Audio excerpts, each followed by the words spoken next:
इसमें भी मोह नहीं रहा। मोह होने पे बंधन है और मोह रहित जीवन में बंधन नहीं है। जैसे ये है कि ये चीज़ मेरी है और ये चीज़ मेरी नहीं है, ये हो गया मोह। और सब मेरे हैं तो मोह खत्म। सभी मेरे हैं तो वहाँ अज्ञान के लिए कोई बंधन नहीं, सभी मेरे तो वहाँ मेरा पराया खत्म हो गया, राग दोष खत्म हो गया वहाँ, तो वहाँ बंधन नहीं। वो भक्ति मार्ग है। सबके प्रति एक दृष्टि रखना, सब मेरे हैं, मैं सबके हूँ, एक दृष्टि आ गई, वहाँ मोह के लिए कोई जगह नहीं। और ये मेरा है और ये पराया है, ये दृष्टि हुआ, ये बंधन का कारक है। समझ पा रहा है?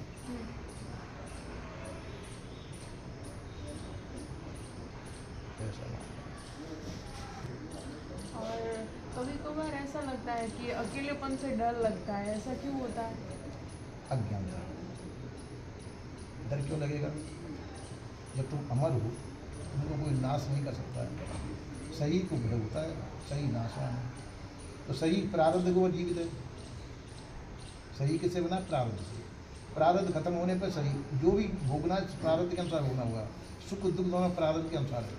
अब वो होंगे ही होंगे, तुम उसको रोक नहीं सकते, तो भय किसका? और तुम्हारी कोई मृत्यु कर नहीं सकता, तुम अमर हो, तब भी भय की कोई आवश्यकता नहीं है।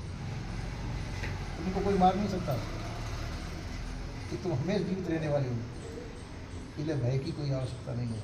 सभी प्रकार का भय छूट जाने पर तुमको कोई आपत्ति नहीं होनी चाहिए। ये समझ लेना चाहिए कि मैं अमर हूँ। और प्रारब्ध का भोग तो भोगना पड़ेगा, तो पहले के किए कर्म संस्कार है वो भोगने पड़ेंगे। तो तुमको भय रहित होना चाहिए, तो तुम अमर होने के नाते से भय रहित हो जाना चाहिए। अब ये गुरु का वाक्य है। अब गुरु के वाक्य में विश्वास है तो भय से रहित हो जाओगे। अब गुरु वाक्य में विश्वास नहीं है तो भय होगा।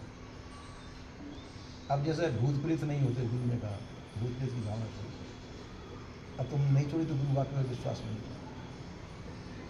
फिर भी तुमको विश्वास बना है भूत प्रेत होते हैं तो डरते रहोगे। उस अज्ञानता को कोई मिटा नहीं सकता है। और गुरु की बात पर विश्वास है, भूत प्रेत नहीं है, गुरु जी ने कहा है तो नहीं है, त्याग दो उसे, पीछा छूट जाएगा तुम्हारा। नहीं, ये अज्ञानता तुम्हारे मस्तिष्क में लगी रहेगी, उससे कोई छुड़ा नहीं सकता है।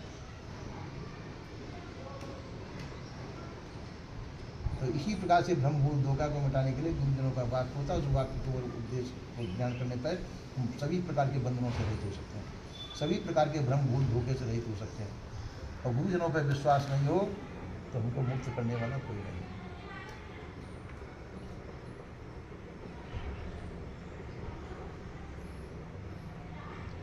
एक कहानी आती है पुराणों में।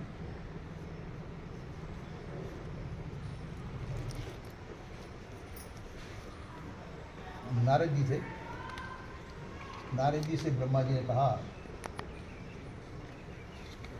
आप गुरु बनाओ किसी को। विष्णु ने कहा आप किसी को गुरु बनाओगे। तो कहते गुरु किसको बनाओ? अब नारद जी को यह था कि मेरे से ज़्यादा ज्ञानी कोई है नहीं संसार में, तो मैं गुरु किसको बनाऊँ? अपने से ज़्यादा ज्ञानी कोई गुरु बनाया जा सकता है, और मेरे से ज़्यादा कोई ज्ञानी दिखाई नहीं देता है। और ये विष्णु है हमारे परावदर, यही तुमने बोला लंगोटिया यार, इसको क्या पता भगवान मेरे गुरु बनने लायक कौन है, किसको गुरु बनाओ? ये सवेरे उठो, सबसे पहले तुमको जो दिखाई दे उसको जो गुरु बना लेना, सबसे पहले जो दिखाई दे। ठीक है। नारद जी उठे, सबसे पहले वो मिल गया मछुआ। मछुआ जानते हो? मछली पकड़ने वाले, वो मिल गया। अरे अब गुरु, उन्होंने नारद जी ने कहा इसको ही गुरु बनाना पड़ेगा।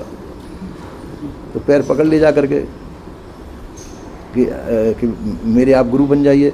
अरे अरे दूर दूर दूर दूर, मैं तो माझी हूँ, तुम नारद जी महाराज कितने बड़े ऊंचे ऋषि हो और मेरे को गुरु बनाओगे? कि नहीं महाराज, मुझे तो उपदेश दे दीजिए। अब तो उन्होंने कहा कि ठीक है भाई, दे दिया उपदेश। वो तो विष्णु ही थे माझी रूप में, दे दिया। अब जा कर के लौटे, विष्णु भगवान को पहुँचे, ये नारद जी गुरु बना लिया? कहा बना तो लिया, पर अरे गुरु के अंदर पर लगा दी तुमने। जाओ तुम 84 में फिर जाओ। ये गुरु के अंदर पर शब्द तुम्हारे लगे तो तुम्हारा कल्याण कौन कर सकता है? जब गुरु के अंदर तुमको संशय हो गया तो कल्याण करने वाला कोई नहीं है तुम। तो फिर विष्णु भगवान के पैर पकड़े महाराज, अब इससे कैसे छुटकारा होगा? कि उन गुरु के ही चरण, वो गुरु ही तुमको छुड़ाएंगे वहाँ से, गुरु के चरण पकड़ो जा करके, वो छुड़ाएंगे। तो वहाँ पहुँचे, महाराज ऐसे ऐसे गलती हो गई मेरे से, मैं गुरु के अंदर पर लगा दिया आपको, क्यों आप माँ जी थे, मेरे को ऐसा बोल नहीं था कि आपके अंदर ज्ञान बोध विचार होगा।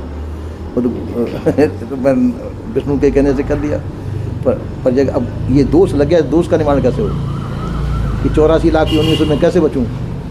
तो क्या ऐसा है कि विष्णु के पास जाओ, 84 लाख लिखा के लाओ। तो एक पर्चे पे लिखा के ले आए 84 लाख योनि। देखो इसके ऊपर लोट पीट हो लो, एक लोट पीट हो गए, उसको इधर लेट कर घुमा फिरा, तुम्हारी 84 योनि माँ। अब जाके विष्णु के पास हो कि मेरे 84 लाख योनि खत्म हुई कि नहीं? अब हो गई। पर गुरु के अंदर कभी भी पर शब्द नहीं लगाना चाहिए, अविश्वास नहीं करना चाहिए। जब गुरु के अंदर अविश्वास हो गया फिर कल्याण करने वाला कोई नहीं है। तो इसी प्रकार से, क्योंकि गुरु सार्थक बोध देते हैं, बंधन से छुड़ाने का बोध देते हैं, और उनके ऊपर तुमको शंका हो गई, फिर कल्याण करने वाला कौन है? क्योंकि वो यथार्थ बोध दे रहे हैं, बंधन से छूटने का उपाय बता रहे हैं, और बंधन से छूटने का उपाय मोह ममता आसक्ति बंधनदायी, इनको छोड़ने का उपाय सत्य ज्ञान है। और उस पर अगर शंका तुमको हो रही है, फिर कल्याण करने वाला कोई नहीं है। ऐसा। अब क्या कहना है? तो मोक्ष की स्थिति में हम पहुंच जाते हैं, तब उसके बाद मोह की स्थिति पहुंचना नहीं है, मोह को छोड़ना है। मोह में पहुंचना नहीं है, मोह में तो तुम हो ही, मोह को तो छोड़ना है। मोक्ष की स्थिति, मोक्ष का मतलब है मोह का क्षय हो जाना। मोक्ष का मतलब होता है मोह का क्षय हो जाना, मोह का छूट जाना। तो मोक्ष की स्थिति में पहुंचने पर तुमको कोई भी कहीं तुम जो है तुम चुपकाट नहीं होगी, राग रहित जीवन होगा। तुमको कोई अपना नहीं दिखाई देगा, न कोई पराया दिखाई देगा। सब जीव अपने अपने कर्मों के अनुसार बने हुए हैं, अपने अपने कर्म भोगों को भोग रहे हैं। तुमको किसी से न हर्ष होगा न शोक होगा, राग द्वेष नहीं होगा, हर्ष शोक नहीं होगा, मोह ममता आसक्ति नहीं होगी, विषय वासनाओं से रहित हो जाएंगे। बड़ी सुख की स्थिति होगी और सभी बंधनों से रहित हो जाएंगे। और जहाँ अटक हो, भटक हो, लटक हो, तो समझो कि हम बंधे हुए हैं। और संसार का मोह छूट जाने पे फिर तुम्हारे सभी बंधन छूट जाते हैं।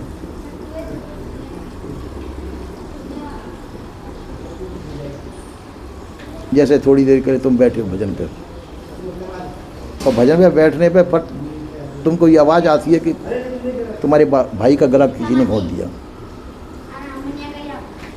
एकदम यदि तुम्हारी एकदम हलचल में आकर के अरे मेरे भाई के लिए क्या हो रहा है, तो समझो वो नहीं छूटा है। उसका प्रारब्ध पूरा नहीं है, जब तक उसका शरीर नहीं छूट सकता है तो इसका मतलब बोध पूरा नहीं हुआ, वो अधूरा रह गया। जब मेरे भाई का जो प्रारब्ध पूरा नहीं हुआ तो उसका गला घोंटने वाला कौन है? तो बोध पूरा नहीं हुआ। तो बोध पूरा हो जाते हैं, ये शोक मोह आदि ये खत्म हो जाने चाहिए, मोह ममता आसक्ति खत्म हो जानी चाहिए, विषयों की वासना खत्म हो जानी चाहिए, ब्रह्मभूल कल्पना खत्म हो जानी चाहिए, तो हम सर्वबंधन से रहित हो जाएंगे। इसके लिए विशेष सत्संग की आवश्यकता है, ग्रंथों के अध्ययन की आवश्यकता है और अभ्यास की आवश्यकता है। और संसार को ये समझना नहीं संसार मेरा है नहीं, मैं भी संसार का नहीं।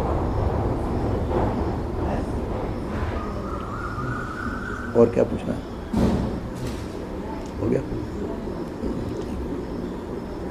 और किसी को कुछ पूछना हो?